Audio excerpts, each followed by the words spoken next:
where today's leading business developers share and learn innovative business development concepts to generate greater value for their businesses. Hosted by Artie Ruderman, Principal of Innovative Growth Solutions. Broadcasting live from the Pro Business Channel studios in Atlanta and worldwide across the PBC syndicated networks. This episode made possible in part by Innovative Growth Solutions. For more info, visit igscorp.net. And now, please welcome your host of the Business Developers Network, Artie Ruderman. Hello, and welcome to Business Developers Network. With us, we have two guests this morning, Emmanuel Estudor and Apatov. Morning. Good morning. And thank you. I'm going to start welcoming Emmanuel. Emmanuel is the Business Development and IS Manager at Manufacturing Assemblies Corporation. Emmanuel holds a degree in both computer engineering and business administration from Mercer University, and he applied them in a very useful way for information technology and in the service industry. Before becoming a business development and IS manager at Manufacturer Assemblies Corporation, Emmanuel was a product and sales manager for various Cisco partners and president of Quality Data Products, as the name suggests, a technology data company. I define business development as any activity that generates values, and Emmanuel has an mix of qualifications to be an effective business developer. And I would like to ask you how you apply skill sets at MAC. But first, let's learn about MAC. Would you care to tell us a little bit? Absolutely, yeah. Thank you, Artie. Manufactured Assemblies Corporation was founded in 1976 as a cable house. I mean, literally just assembling cables, manufacturing cables for internal components. Many times when we think of a cable, we just visualize the external components, but many of the electronic devices in our lives that we interact with have internal, very custom, very niche, very proprietary cables. So the business developed, grew over the years, and we found that we could do more than just cables. Some of our customers dictated that we do more than cables, and before you know it, Mac evolved into a contract manufacturer. All the specialization that we had in the cable, we applied to other products. And in 1994, the company is based out of Dayton, Ohio. About $40 million revenue per location. 1994, we opened up an affiliate location in Atlanta, Georgia. One of our biggest customers moved from Dayton to Atlanta, and so we moved with them. And what started off as 5 employees from Dayton, Ohio, grew to 100 here in Atlanta right now, and it's actually in Beaufort, Georgia right now.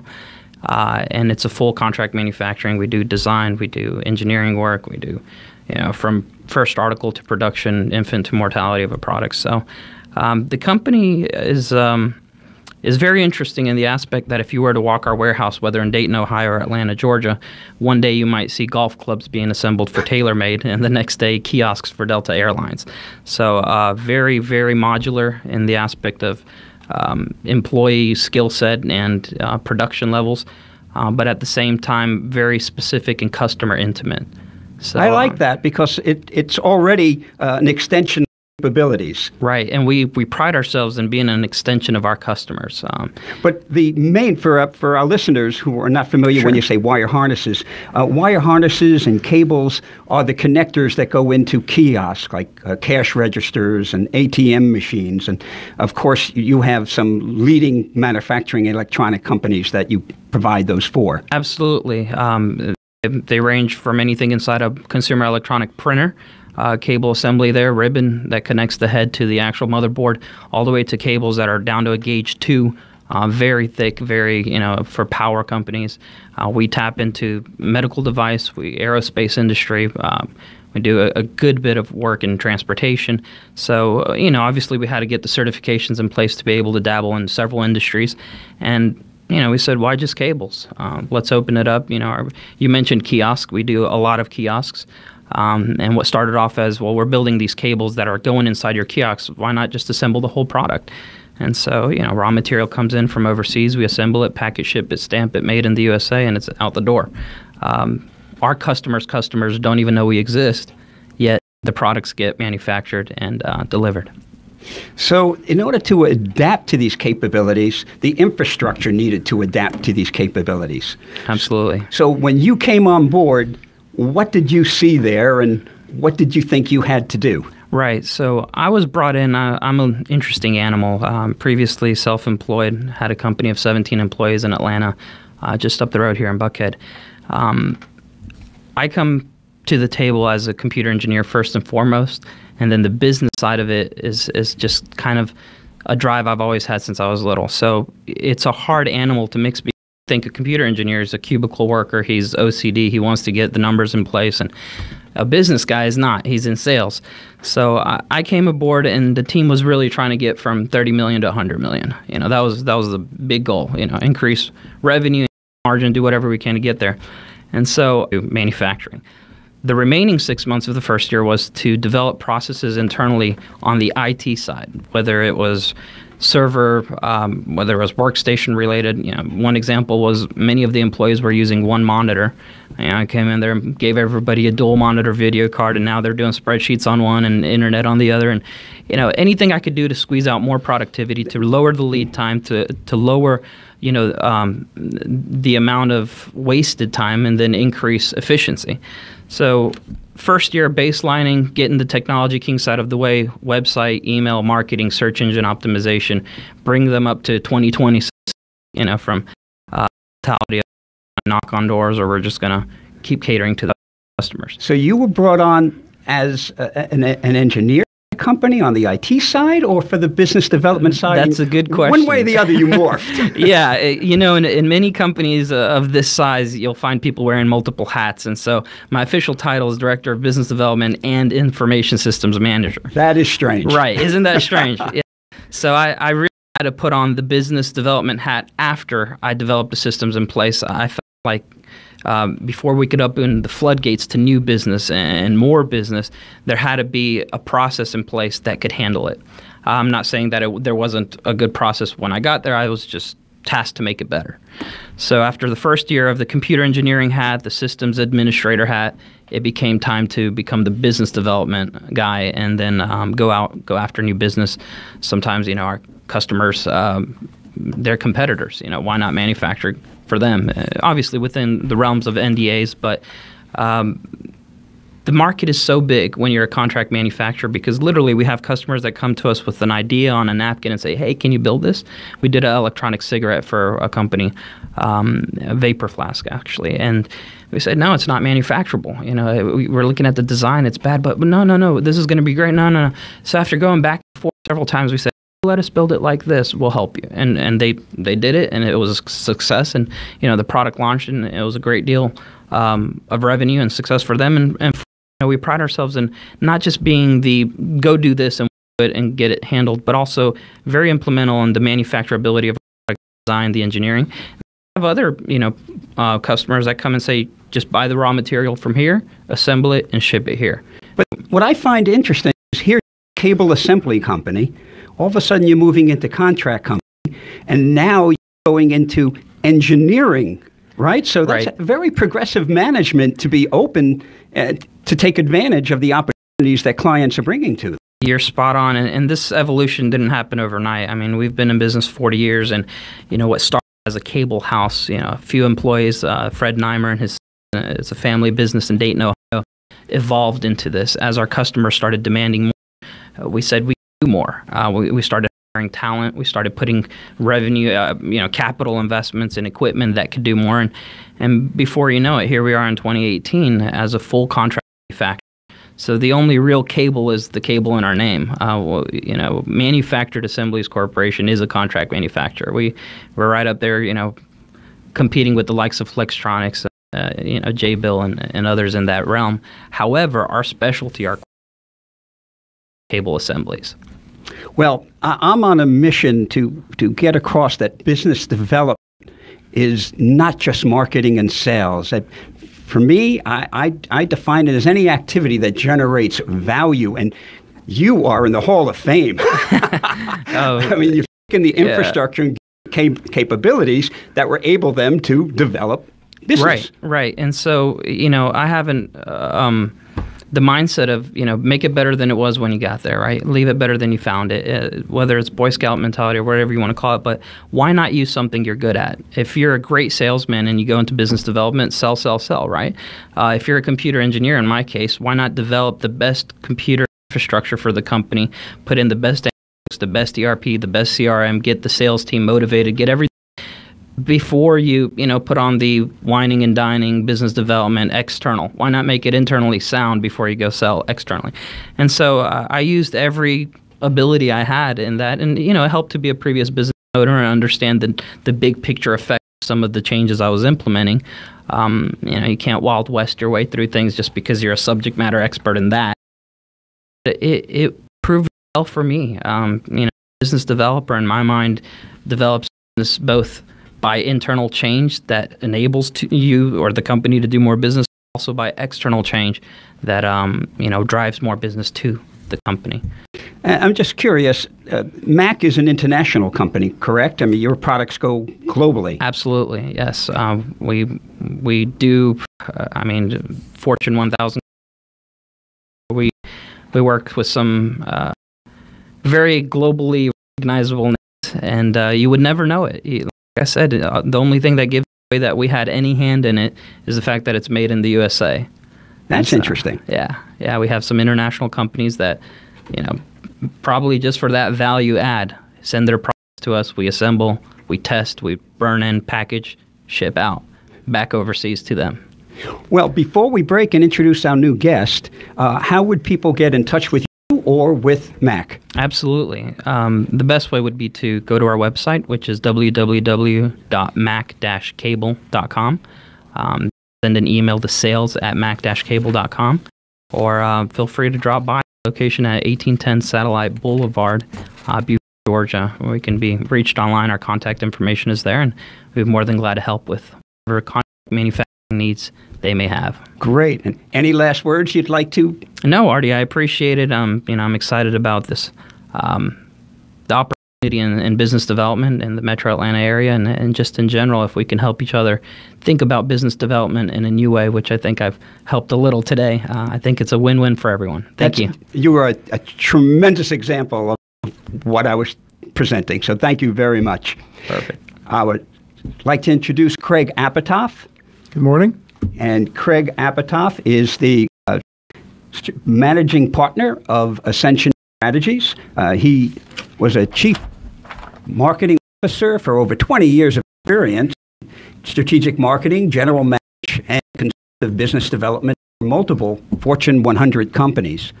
He's the lead partner at Ascension for their industrial client engagements and a lead trainer for Ascension. He's recognized marketing in retail industry, a thought leader, a speaker, and a graduate of University of Florida. Craig helped develop and grow some of the world's largest and most iconic brands, which include ConAgra Foods, Citibank, GM, Mattel, Time Warner, Walt Disney, and brands such as Hunt's Ketchup and Mattel Hot Wheels, and also worked with Turner Broadcasting and CNN, the Braves. I can just keep going on. That's quite accomplished. Thank you. But I also want to add that he also led major digital initiatives, especially the e-commerce area globally, and developed Auto Trader. And wow, this is impressive. Was involved in initiating GMC's bank, recently named Ally Bank. Craig? Nice to be here. Why, thank you. Full disclosure, I recently became an associate of your company because your company has deep research data capabilities and interpretive powers that I wanted to tap into. But I feel that you could probably describe Ascension better than I can today. Well, Ascension is a growth and innovation strategy firm. We're all about helping companies achieve organic growth, which or top-line organic growth, if you will. We're not a cost-cutting consultancy. We're not a process improvement consultancy, and we're not a technology development firm. We're all about helping companies find new customers, new accounts, bigger relationships, grow the existing relationships they have, and move into new markets, and also develop and benefit from new products and services. So we're all about top-line organic revenue growth. We've been around about 15 years. We have 33 consultants, which makes us a boutique firm. We're not very big, but we're pretty broad in our reach. We have clients all over the world, Europe, Canada, Mexico, and throughout the United States. One of the reasons I'm delighted to be with you is that we don't have that many clients in Atlanta, which is an area we'd like to grow more. But we have a few. We work across multiple industry verticals is the fancy term, meaning we work in different industries. We do a lot of work in healthcare and financial services and manufacturing and distribution, as Emmanuel's business would be a perfect example, and consumer products, and a bit of work in media and entertainment. The only industry I think we haven't done that much work in is pure technology. So it sounds like you're in a hybrid position between a management consulting company and a marketing company. Well, we are a management consulting company. We compete with the bigs, the McKinseys, the Boston Consulting Groups of the world, with a couple of very important differences. Our consultants have significant experience and accomplishments, so they understand that affecting change and growth in an established company is not as simple as a strategy deck with some recommendations. We actually work with our clients and help them execute those programs and get the impact that is promised. Our consultants have 20 plus years experience, typically 15 years. We have a few younger folks on the digital side, but a lot of our people understand that affecting change, you're gonna meet a lot of challenges, change resistance, inertia. We haven't done it that way in the past. Politics, a lot of things get in the way of actually growing. So when companies like Emmanuel's, for example, want to go from 30 million to 100 million. Good example. They've got to do some things differently. They've got to think differently about what they're doing. And some companies have a hard time doing that. Other companies recognize that if we're going to make that big, cross that chasm, and there is a big chasm, typically between 50 million and 100 million is a big one. And then from 100 million to, say, 300 million is another big one. And say 5 branches, no more bricks and mortar. So how are you going to grow and expand? So we developed a number of concepts and ways that they could possibly position themselves and develop new ideas.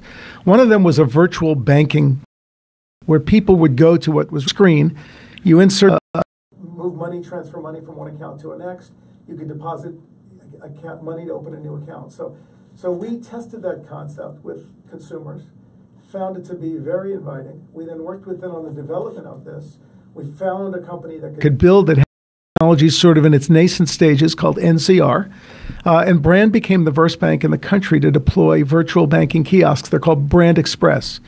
And what's interesting when we talk about impact, because our company, our tagline is from insight to impact. So what's the impact? For Brand Bank, each of those kiosks, they have about 10 or 12 of them now. Each one is doing over $1.5 billion a year of new account openings through a virtual experience. So that's an example of the transformative work we do with clients to help them grow. I'd like to jump in here because this is actually the best example you could have possibly used.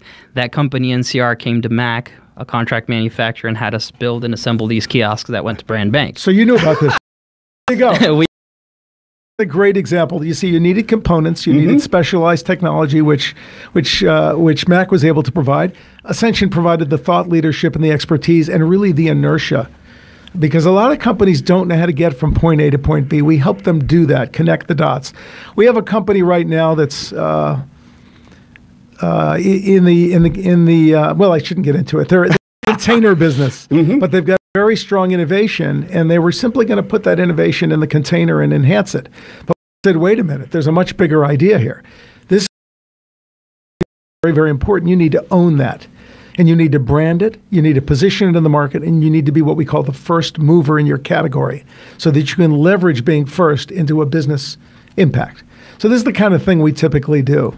Well, thank you. You know, I'm on a mission to take business development, and again, if you ask most people, they will tell you it's marketing and sales, and Ascension and where you're coming from, Craig, is so much more as you're showing us. It starts with the insight, and then it goes to developing that strategy, interpreting that insight. Right. So just talk about that, because that opens up people's minds that it's really just not the marketing and salesperson, it's the executive office. It is, in fact. Senior management has to be invested in this process, and they have to support it. We typically will come in through the senior management and work with the next level down, the heads of marketing and sales and product development and so forth, and research if they have it.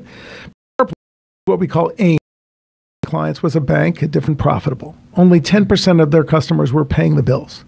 This is pretty common. It's what we call Pareto's rule, the 80-20 rule, which is you typically run your business on 10 to 20% of your customers really, really profitable. But we want to help clients get more profitable customers like that. So analytics is important. The second step is insights. What are the gaps or opportunities in the market? We call them exploitable gaps that a company can fill with a new product, with a different way of doing things, with a different positioning, addressing a concern that their customers have that no one else is talking about. So we call that insight mining, which is a fancy term for marketing research. When we understand those two things, we've got a foundation, an insight foundation of analytics and financials and opportunities based on research we can then exploit in the market with marketing and sales. You know, often for my company, Innovative Growth Solutions, which is a corporate and business development company, I'm tapped to help with sales. You know, they've hit a plateau and they feel that immediate need. And I want to address what you just said in sequence, because what I explain to my clients is if you have a sales issue, we need to look at the reason you have a sales issue. Is it innovation in the marketplace? Is it capabilities of the company? And so the way you just described it, it's sequential, isn't it? Well, let me talk about that for a minute. Typically what we find is it's not as complex as root cause analysis that you have a sales issue. It's very simple. Most people today that are in consultative sales either have not been trained properly or their management is not challenging them to really think about their territories and build a strategic territory growth plan. So one of the things we do is work with companies, and I'll give you an example. We're going back to, I think, hopefully work with a company we've worked with in Europe where we train 90 of their sales leaders and how to develop a territory or regional growth plan with 14 different tools. You know, what markets am I going to target? Where is there white space opportunity to sell existing customers new things that they're not buying? Political mapping. Who in the organization should we be spending our time with? The fundamental basis of great consultative selling is the fact that salespeople only control two things: where they spend their time and what they say in front of customers. So we want to focus on maximizing those two things. What accounts, what relationships, what levels should I be spending my time with, and which ones should I not be spending my time with? Who should we send to the internet, to the inside sales group to handle that, because it's not a good use of our time? And then once we get a chance to be in front of a customer for 20 or 30 minutes, how do we make the most use out of that? How do we ask strategic questions, deal with objections, handle the objections that would inevitably come up, and how do we turn that opportunity into a selling opportunity by helping customers express their real needs that we can then help them that's with. important, of course, because that's just effective implementation of the strategy. But again, I'm going to that sequential. Does it not start with insight? It can, but sometimes it doesn't. Sometimes companies simply have sales issues. Oh, sure. Many of the mid-sized companies between 20 and 100 million don't think a lot about marketing or analytics. They think about sales because sales equals revenue. Right. And they really value that. Mm-hmm. So we'll often come to a mid-sized company focused on the sales enablement area, helping them fix that, and we may then go upstream and help them identify new markets and develop new products. But we start by fixing and helping optimize the sales process. Well, thank you.